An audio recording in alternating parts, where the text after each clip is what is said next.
When Rick and I started this channel, we committed to being open and honest and vulnerable with our audience. So today I'm going to share part of my personal story and the interesting and complicated reason that I almost became a mom.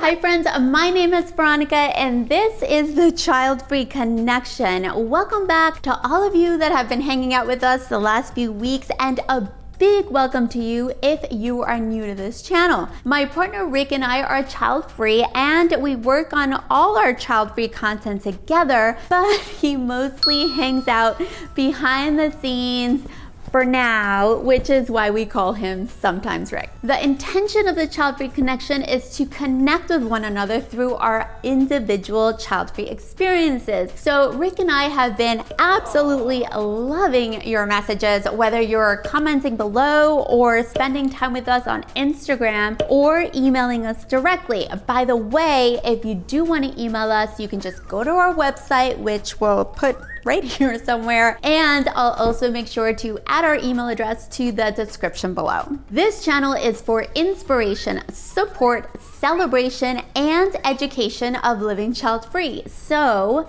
if that sounds like a community that you want to be a part of, please take a moment to like this video, click the subscribe button, and hit the bell so that you get notified each time we release a new video. The decision to be child-free can come from a place of joy, indifference, fear, trauma, or a million other personal experiences. When I reflect back on my choice to be child-free, there was quite a bit of processing that needed to take place. I've mentioned before that one of the reasons I opted out of parenthood was because I felt like I needed to focus on my personal growth and development, which for me meant that I had quite a bit of healing to do. Although instinctually I didn't feel like I wanted to be a mom, I still had doubts about being child-free. People kept telling me that I would regret it, so I had to dig deep and not only feel good about my decision, but understand it. And for me, understanding my decision meant going back to my childhood. The idea of family wasn't a pleasant concept for me. I was born in Argentina, and by the time I was 2, my parents endured hardships that they couldn't manage to escape. So they, like millions of other immigrants, decided to come to America in search of a better life. We couldn't afford for the whole family to come, so my dad came first for about a year and a half or so until he could save up enough money for my mom's plane ticket.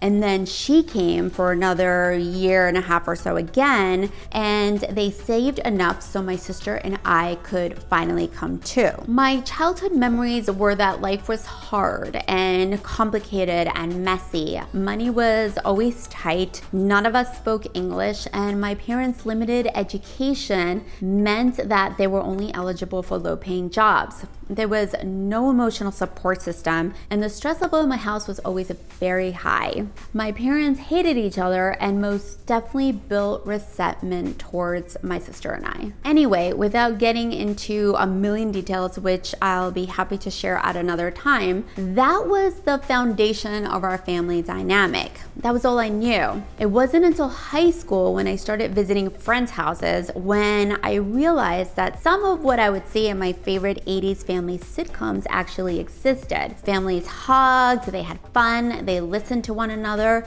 and most importantly, home felt safe. I wanted to add a side note here. Now, just remember that I'm sharing my perspective to guide you through how I ended up with no kids, but I'm fully aware that plenty of my friends were dealing with their own struggles during their childhood, just like I'm sure many of you were.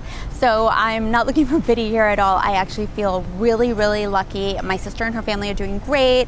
I've developed a healthy relationship with my mom, and I'm in a really, really good place. So I just wanted to add that. I'm going to fast forward to my 30s when the pressure fear, for me at least, was at its highest, and where my own doubt would make me question my decision to be child-free. By my mid-30s, I started to really understand my behaviors, my reactions, and my belief system. I definitely didn't do a good job at that point in making all the necessary changes I needed to make for life to feel better, but I was at least in a state of awareness. During that time, I began to seriously question if my reason for not wanting children was because I didn't want my kids to have the same childhood experience I did. So I was on a mission to figure this out for myself. During this period of reflection and healing, I had to ask myself two questions. The first question was, will I repeat the pattern? I knew that whether we intend to or not, we often end up turning into our parents in one way or another. But I also trusted myself enough to know that I would not repeat the same exact pattern and that I was capable of giving my kids a loving and safe home. Once I was able to see my potential family future through that lens and having certainty that my childhood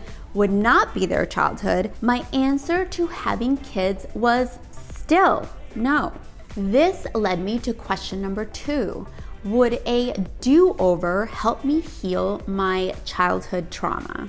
What if I was able to give my children all the things I never had, so I could then experience childhood through their eyes? I would get to prove to myself that I was capable of being a good mother and that I had it in me to be the parent I always needed. My kids would get the love, the hugs, the family road trips, game nights, and all the things I had always wanted. This reason had me teetering on the edge until finally I convinced myself that that was it. I had to have kids or I would die not ever knowing what a happy home was like. So I convinced myself that having kids was the way to go. I had come to a logical conclusion, one that made sense and one that my ego could be proud of because I was going to do it right. But still, the doubt remained. My laundry list of reasons for not wanting to be a parent would still push their way through, even with this newfound revelation.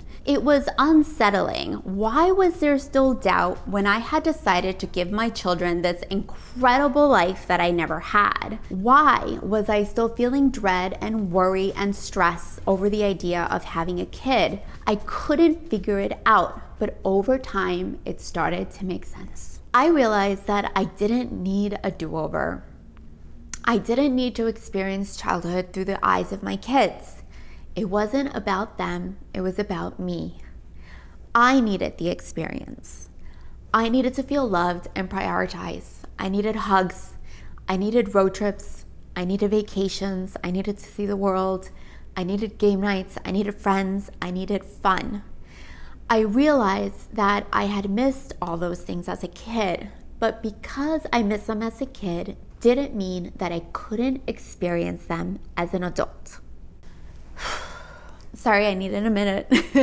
And that's when the whole "you're being selfish" thing really kicked in for me. I came to the conclusion that being selfish by loving myself, caring for myself, and doing what brings me joy was part of my healing, and screw anyone who didn't get that. And here I am, 45 years old and child-free, and I can honestly say I have no doubts about my choice and I have zero regrets.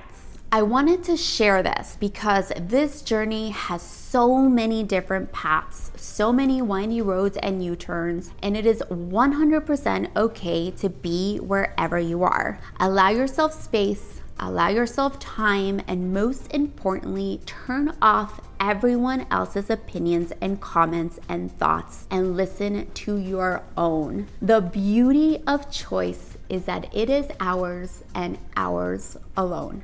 Please like this video and comment below if anything I shared today resonated with you in any way. And also, Rick and I are solidifying the topics for our next few videos. So if you have any topic ideas that you want us to work on, just let us know that too in the comments below. We thank you, we appreciate you, and we're excited to see you next week.